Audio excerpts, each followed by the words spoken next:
For today's video guys, no, pag-uusapan natin itong si Bilis na alam naman natin na isa siya sa mga legit na utangan platform.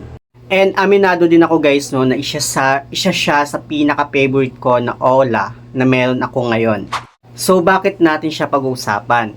Well, i-share ko sa inyo guys, no, yung experience ko sa kanilang applications the last day na na-overdue ako sa kanya. So kung gusto mong malaman kung ano ba yung nangyayari kapag na-overdue tayo dito kay Bilis, keep on watching.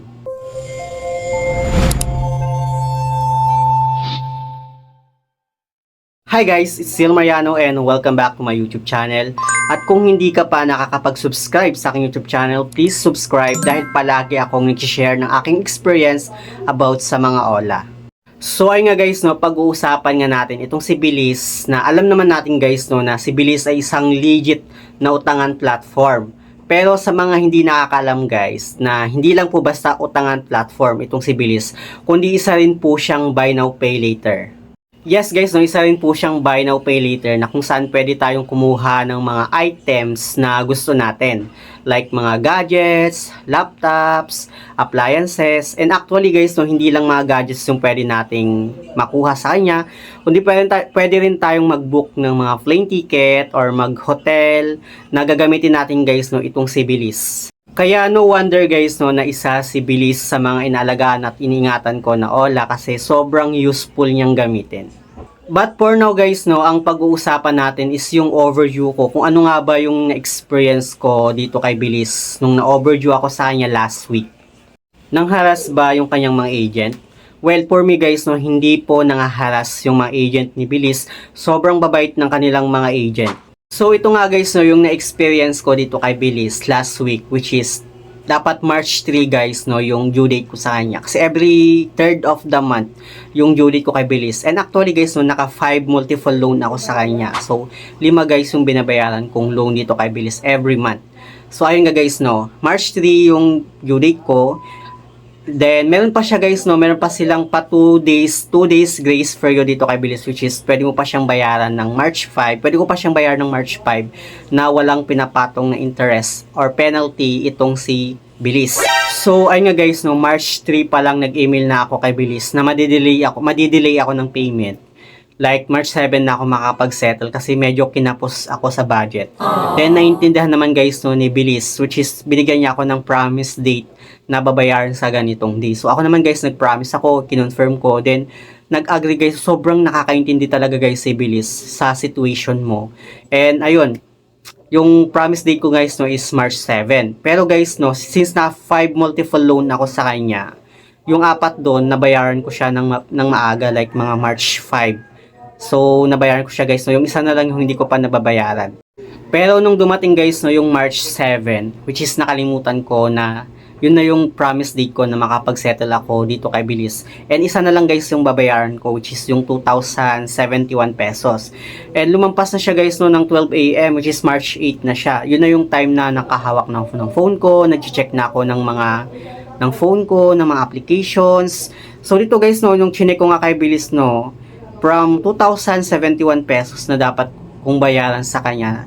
Kasi guys, no, nag-promise date nga ako ng March 7, pero lumampas na siya ng March 8, which is nagpatong na siya guys ng 200 pesos. Yun, medyo parang nalungkot ako na nagpatong na siya ng 200, pero okay lang naman guys, no, hindi naman ako galit or hindi naman ako tatampo kay Bilis. Which is kasalanan ko din kasi hindi ko na naalala na March 7 pala yung promise date ko sa kanya. So for me guys, no, okay lang naman sa akin na nagpatong siya ng 200 kasi it's my fault din naman na hindi ko nasunod yung promise date na babayaran ko nga yung overdue ko sa kanya. So okay lang sa akin yun guys, no. Pero ito guys, no, nung time na yun naisipan ko i-chat si Bilis, mga 1:15 AM, nag-sorry ako kasi ayoko lang magkaroon ng problema yung account ko, ganun. Then dito guys, no, nagsabi ako sa Bilis na, sorry Bilis, nakalimutan ko makabayad kahapon ng March 7. Sobrang busy po sa business. Sabi ko, 1:15 AM yun guys, no. And ito guys, yung reply niya, I understand that things can get busy. Let's work together to set a promise to pay date for your overdue payment. When do you think you can make the payment? Yun yung tanong niya guys. So, hindi pa ako nakapag-response dito kasi meron akong may mga nagpapakash in sa akin, nagchat-chat. So medyo na busy ako sa GCash. Then dito guys, nag-text or siya I didn't mean to rush you. I just want to check if we are still connected. Are you still there? We apologize, but if I do not receive any response from you, I will have to end this chat session. Medyo nag-notification siya guys, no? So, binilisan ko yung pindot guys, no? Tapos dito na yun nga, nabasa ko na yung mga chat niya. Then, sabi niya dito guys, no? Bukas po 8. Sabi ko, nagtataka ko nung time na yung bukas po 8 is samantalang 8 na yung time na yun. 1 AM kasi yun guys, no? Kasi kay madilim pa. And dito guys, sabi niya, thank you for confirming the payment date of March 8. I have created a payment breakdown based on that date. Please read through it thoroughly and reply back to confirm. Or else, the payment arrangement will not be applied to your account. And pinakita niya rin dito guys, no, yung payment breakdown ko. Yung loan ID ko, yung due date ko which is March 3. And installment amount is 2,071. Yun na lang talaga yung babayaran ko guys, no. Then yung total penalty ko, dito ako guys no nagulat na na-waive pa pala yung penalty ko na 200 kahit hindi ko nasunod yung promise date ko na March 7 na babayaran ko nga yung loan ko dito kay Bilis. And yun, from 2,271 na wave siya, naging 2,071 na lang ulit yung babayaran ko. So, yun guys, no, upon checking dun sa kanyang, sa babayaran ko sa kanya, 2,071 na lang talaga siya. So, medyo nakakatuwa guys, no, na kahit hindi ko nasunod yung promise date ko, kasi nga guys, talagang nakalimutan ko. But then, nakipag-coordinate ako kay Bilis, na wave talaga guys yung penalty ko.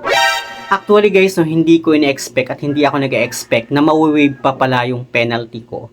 Which is, for me kasi guys, no, okay lang naman na nagpatong sila or nag-penalty sila ng 200. Kasi wala namang kaso sa akin yun guys, no, kasi kasalanan ko din naman na hindi ko nasunod yung promise date ko dito kay Bilis.